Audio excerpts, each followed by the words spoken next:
Հանրային ծառայողներին բնակարաններով ապահովման կառավարության հաստատած 3 ծրագիր ընթացքի մեջ է։ Քաղաքաշինության կոմիտեի նախագահը շրջայց իրականացրեց բնակելի թաղամասերից երկուսի շինհրապարակում, ծանոթացավ շինարարական աշխատանքների ընթացքին։ Այստեղ մեծ քանակով հանրային ծառայողներ ձեռք են բերել բնակարաններ, շուրջ 1140 ընտանիք եւ Նոր Երևան եւ Ավան Թավերս բնակելի թաղամասերում ձեռք են բերել բնակարաններ, գոհունակությամբ եւ ուրախությամբ արձանագրեցի, որ երկու թաղամասերի դեպքում էլ շինարարական աշխատանքները ընթանում են ժամանակացույցին համապատասխան եւ մի բան էլ առաջանցիկ տեմպերով եւ վստահեցում ստացա կառուցապատողից, որ գրաֆիկը կպահեն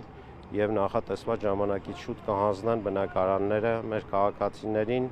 ինչպես նաև հանրային ծառայողներին։ Հանրային ծառայողներին մատչելի բնակարաններով ապահովման պետական ծրագիրը մեկնարկել է 2014 թվականին։ Այս ընթացքում իրականացվել է 9 խոշոր ծրագիր, որոնցից 6-ն արդեն ավարտված է։ Մինչև հաջորդ տարվա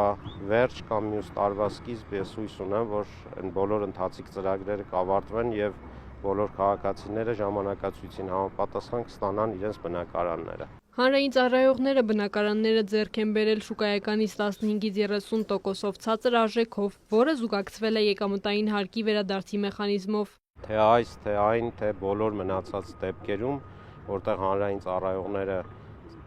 օգտվում են այդ մատչելի բնակարան ձեռք բերելու հնարավորությունից, բոլորը թաղամասային կառուցապատման ծրագրեր են,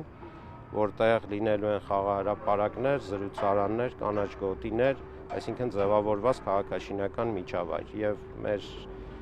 հանրային ծառայողները կստանան ոչ մենակ բնակարան, այլ նաեւ միջավայր գեղեցիկ ձևավորված, կանաչապատված, որը ներառված է նաեւ նախագծի մեջ եւ